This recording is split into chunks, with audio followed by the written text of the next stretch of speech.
If you find yourself struggling with feeling tired, frustrated by weight gain, or just not feeling like yourself anymore since you hit your 40s or your 50s, you're in the right place because today I'm going to show you how to kickstart your health in 2025 and beyond with 5 super simple, basic, but really powerful steps to help you feel amazing again. And stay tuned to the end because I'm also sharing one of the biggest mistakes I see women make when it comes to their health in perimenopause and beyond menopause as well, and how you can avoid it so that you can start feeling in control of your body again, start feeling comfortable in yourself again. I've seen these basics work time and time again, even with my own parents who are now in their late 70s and didn't even start doing these until almost their late 70s. And with lots of my clients as well, who they think not they think, they do look after themselves. They try to eat well, they have a pretty good health IQ, they go to the gym or they exercise. They don't eat junk food every day. I think that's a really common misconception that people have, that they must be feeling not great or not able to lose weight because they're eating junk or eating out all the time. It's a really common misconception that my clients must not be living a healthy lifestyle. But that's actually not true. Like for my client Mia, she came to me, I've changed her name for her privacy there, but she came to me feeling really out of sync with her body, low energy, struggling with weight that she had gained and she couldn't get rid of, even though she was eating well, moving her body, exercising regularly. And she was feeling as well overwhelmed by perimenopause symptoms like hot flushes and other changes in her body. Yeah, even though she was also using hormone replacement therapy as well as looking after herself, as I said. But with some small, really strategic changes, some of which I'll cover today, Mia started sleeping better, feeling more energized, and even seeing 5 kilos of weight loss within the first few weeks of her starting to do these things. And yeah, huge improvement in those symptoms as well, all within that first month. And that was really great for her because when we started working together, she was getting married just 5 weeks after she started. So she really had a deadline and a time frame, and we smashed it. She smashed it. If we haven't met, I'm Sarah, the Perimenopause Naturopath, and I've helped hundreds of women over 40 navigate perimenopause with confidence, feel great in their bodies, and reclaim their mood and energy. So if you're over 40 and feeling like your changing hormones are hijacking your mood, energy, and weight, and you want to change that in a holistic way, then this is the place for you, because each episode of Chaos to Calm podcast, I share with you my views on what's happening in your body, why you're feeling the way you are, and how you can change that with actionable advice to help you move from chaos to calm and feel more comfortable in your body despite perimenopause or menopause. So today, first podcast episode for 2025, so welcome. And we are going to be talking about how you can kickstart your health in 2025 with 5 really simple tips that I want you to make into habits. I think habits is really the key to creating health in the long term. Habits. And I'll save the other tip, the other really important thing, for the end. So listen, stay with me. And we're going to work with your body, not against it. That's really key as well. We want to embrace your changing body, embrace your changing hormones, and work with them, not try and beat them back into where we wanted them to be, like what they are in our 20s or our 30s. They're just not going to be like that. They're not going to be like that again. And it's just like you might as well go hit your head against a wall if you're going to try and force your hormones back into some kind of balance that resembles what they were in your 20s or 30s. For some of you, they probably weren't even balanced at that time then. So let's talk about some of the common pitfalls before we get into the tips. Let's talk about some of the common pitfalls that really stop women from feeling their best. These are my observations. Really common themes I see in the women that I talk to and work with as well. So the first pitfall is believing that perimenopause symptoms and symptoms of aging are inevitable. And I would say the other part of that is that HRT is the only option to undo those. And some of you, that might be fine. You're open and happy to do HRT. And for others of you, it might not be available to you, or it's not something that you want to do. So it can leave you just resigned to, oh, well, It's just, I have to do it. I have to put up with this. And it is one of the biggest misconceptions that I see is that symptoms like fatigue, weight gain, mood swings, that they're just part of perimenopause, even flushes, sweats, insomnia. People put up with a lot because they think nothing can be done to change them. And so the truth really is that these symptoms are signals that your body needs support. Symptoms are always messages from your body that something is out of balance or that it needs some help to get itself back into balance.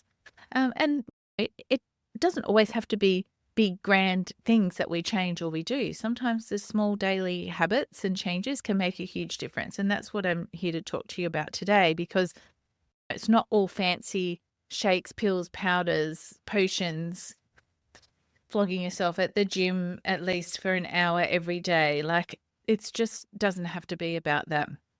And in fact, that often doesn't work for you in perimenopause. It'll have the opposite effect there too. So the second pitfall that I see is thinking that it's all about luck or genetics. And this kind of just ties into the first one as well, doesn't it? Where we're just resigned or thinking, oh, well, I just have to put up with it.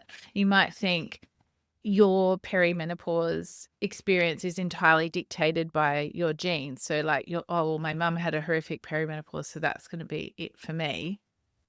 Or all the women in our family have horrible perimenopause. That's what I hear a lot. And so then you think that's just your lot in life and that's just how it has to be. But genes definitely play a role in every aspect of us and our health and our behaviors and habits. But we are always in charge of whether those genes are switched on or switched off. So your daily habits, what you drink, what you eat, what you do, they're what determine whether those genetic switches are turned on or not. So yeah, you might inherit a gene that can lead you down one path, but always we do have more control than we think, and we have more opportunity to influence that than what we realize. So just because someone else in your family or someone that you're related to, your mum or your auntie or your grandma or whoever had a horrible perimenopause and menopause, it doesn't mean that's what you need to expect or what you're going to resign yourself to experiencing. Now, this is this pitfall, so this obstacle to feeling great.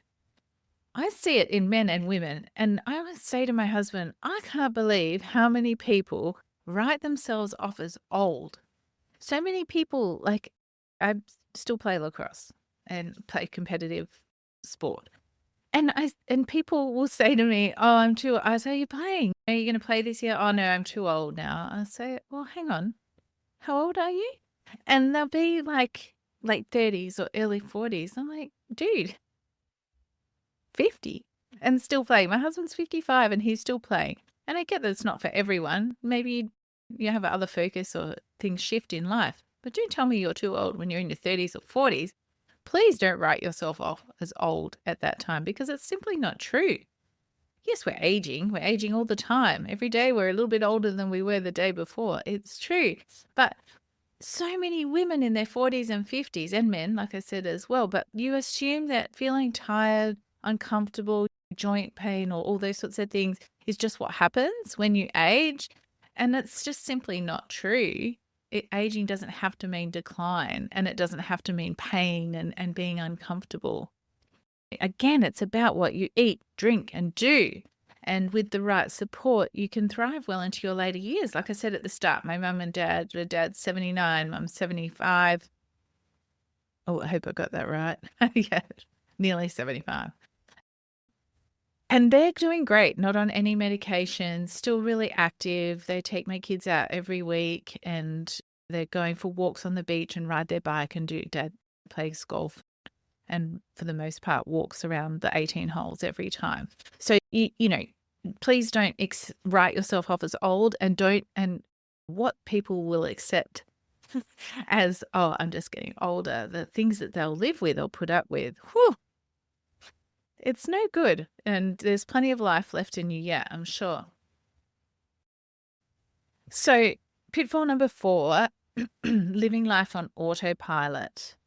So one of the most overlooked things, or the biggest pitfall, is living your life on autopilot. So this is when we're stuck in routines or habits or behaviors that really don't serve us.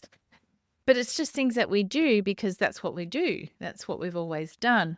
And it is easy to keep repeating the same habits or doing the same things week after week and year after year, even if they're not really working for you, but you might not even notice that they're not working for you because you're living on autopilot and just going through the motions.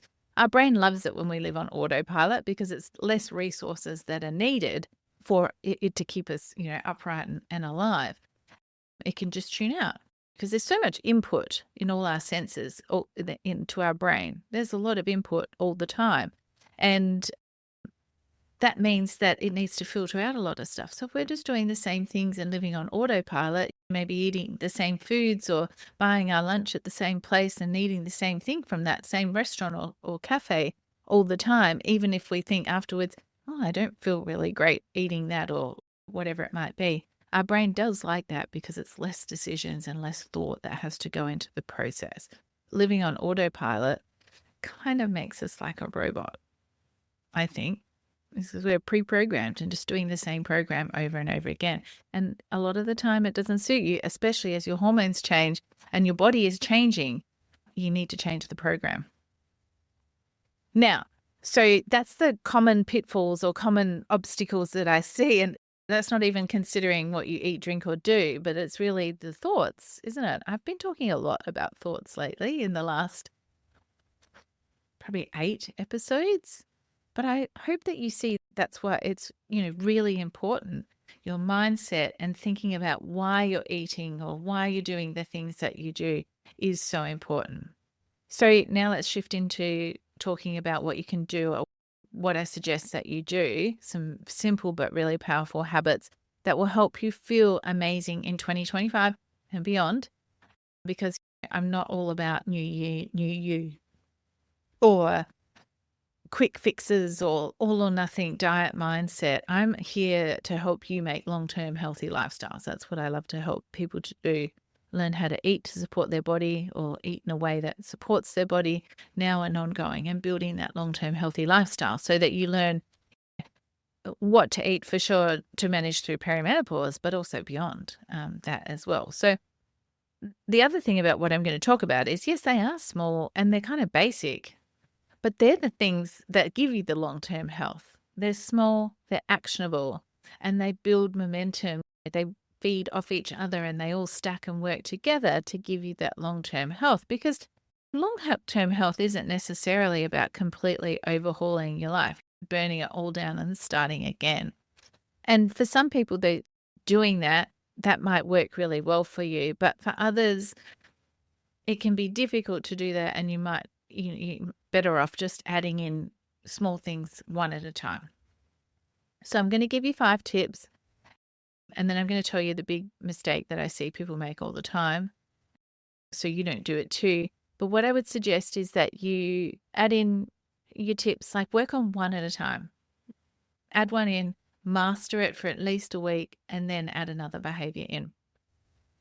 So my first tip is add more vegetables. Super basic. Lots of different colored veggies and not starchy ones. So not like, I want you to aim over your day to get to 600 grams. And that can include a little bit of fruit, but not a lot. And not the starchy veg. So your sweet potato, your potatoes, they're not really being included in that. Pumpkin, maybe a little bit, but not the majority of it. I want the majority of your veg to be leafy greens, broccoli, other brightly colored stuff like that as well. It'll boost your nutrient intake, supports your hormone health as well. Lots of fiber in that much veg for you, which is really important for your hormone excretion or elimination. Super simple step, but makes a huge difference. And I actually was really horrified recently in a mums group that I'm in, like a Facebook mums group, when someone asked the question about, do they cook every night for their family? And so the answer to that wasn't shocking to me as much because I don't cook every night. I get my kids to cook some of the time, and we have regular leftover nights. And sometimes I'll cook something, with the intention that another night I'm not going to cook because that's in the freezer. So, but the surprise to me was the lack of vegetables that people were feeding their families and themselves. So, like they were maybe having spaghetti bolognese or dishes like that multiple times in the week, but not adding or hiding any veg in it, or not serving it with, say, a salad on the side, and not even really eating a lot of fruit. So I know that those things can be expensive these days, for sure. But also, if you're not feeling great, that's expensive to you in terms of time and what you can get done. And also, if you have to go to the doctor, that's super expensive. I took my child to the doctor today for a regular check. She has an autoimmune condition, so we need to get her eyes checked every year. This was a specialist eye doctor, and that was like $150 for a very short appointment. Even I took my 17-year-old to the doctor to get a blood test referral, and that was $120. It's expensive to go to the doctor, so if you can avoid it, definitely. And basics like eating more veg, so 600 grams over the day is what you're aiming for. Now, one thing that you can do, I've talked a lot in the past about insulin resistance and managing your blood glucose levels. You want to go for a walk after your meals, after your lunch or your dinner, just 10 or 15 minutes. Or if you can't go for a walk, maybe it's snowing or raining or whatever, it's too hot, it's like 42 degrees outside, put some music on and have a little dance for 10 minutes. It doesn't have to be super huffy puffy. It can just be gentle, but it's going to do really great things for your digestion, your blood sugar levels, particularly, and your insulin as well. And that's what we're all here for, because that's really what you want to manage, not just for weight, but like for your health generally as well. So yeah, going for a walk, it's relatively easy to incorporate, but it really hits a big win. I don't know if that's the right analogy. Anyway, it's nice for your mood as well. And if you think that you can't afford the time to do it, then you probably really need to do it to have that little bit of downtime. Yeah, so big benefits from a small investment there. Now, my third tip is all about water and having a drink of water. And my kids will tell you, much to their annoyance, if there's ever a problem or something going on, what does mum say? Have a drink of water. Have you had any water today? I'll say, have you eaten? And manages to solve most problems. And then the third one I always ask them is, have you done a poo? Because it usually fixes a lot of things.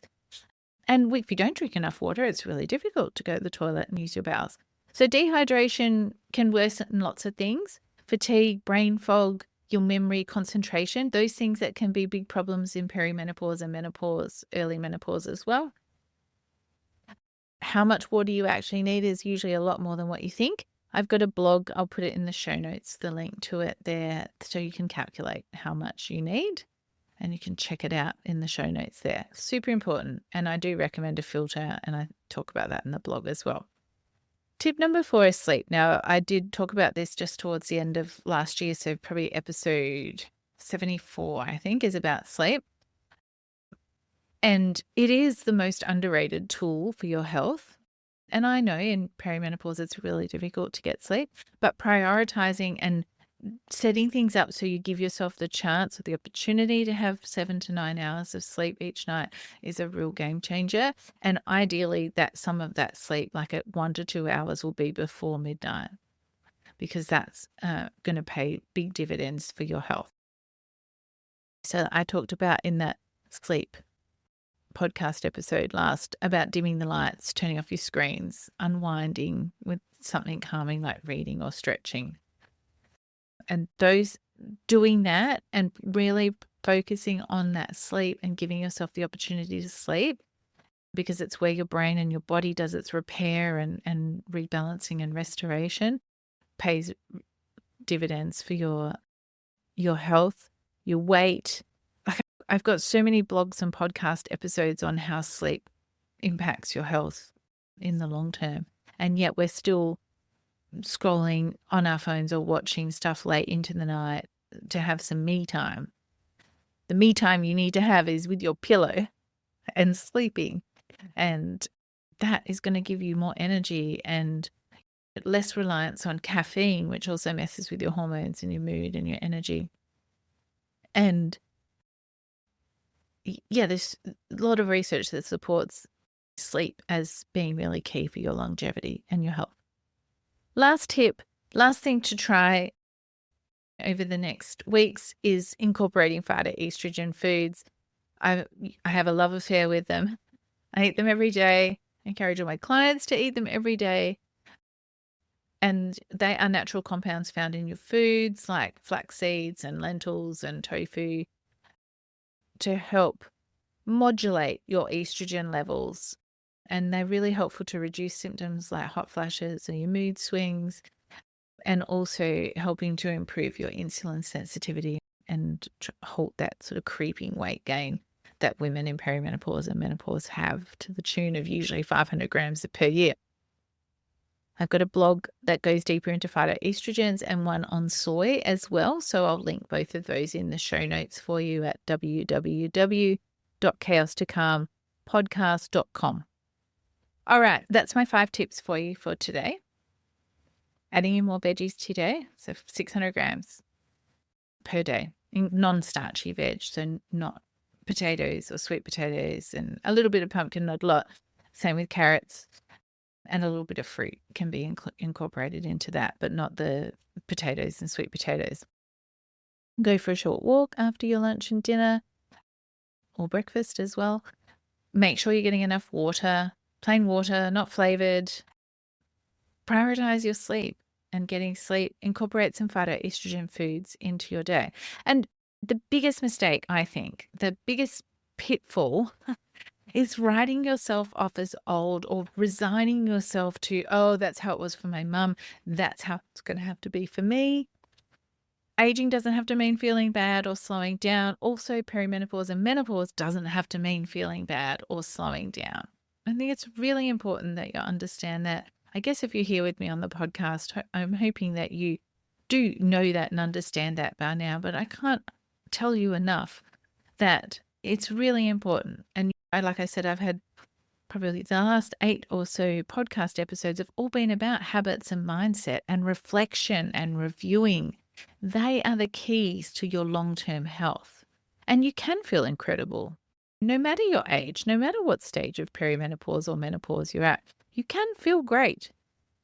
You can feel wonderful through this time period. Just because you've hit 40 doesn't mean it's like all downhill. You're not over the hill. You're not on the downslope. You don't have to be that way.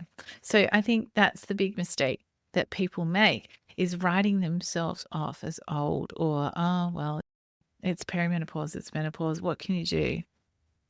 So much. So if you are ready to ditch the idea that you just have to put up with perimenopause symptoms or feeling like it's all downhill because I'm old, and instead you want to take control and using simple changes to what you eat, drink, and do, then I invite you to check out my program, Perimenopause Go. It's designed to help women like you navigate perimenopause and menopause with confidence, feel great in your body, and really enjoy this stage of life. So you'll find the link to find out more about Perimenopause Go in the show notes, alongside all those other resources that I mentioned through the episode. You can go www.perimenopausenaturopath.com.au/Perimenopause Go to learn more about Perimenopause Go, or otherwise visit the show notes there from wherever you're listening. So thank you again for tuning in to today's episode on how to kickstart your health in 2025 and beyond. If you found this episode helpful, please do make sure to follow the podcast so you don't miss future episodes and tips. And while you're there, please rate the podcast, even leave a review, and let me know what you'd like to see more of on the podcast. It's really helpful for me to provide content that's valuable to you. But ratings and reviews also means more women get shown or find the podcast and have the opportunity to transform their perimenopause from chaos to calm. So, that, my friend, is all for this episode. Thank you so much for listening and sharing your time with me today. I do really appreciate it. Until next time, keep transforming your perimenopause from chaos to calm. And here's to feeling great in the year ahead.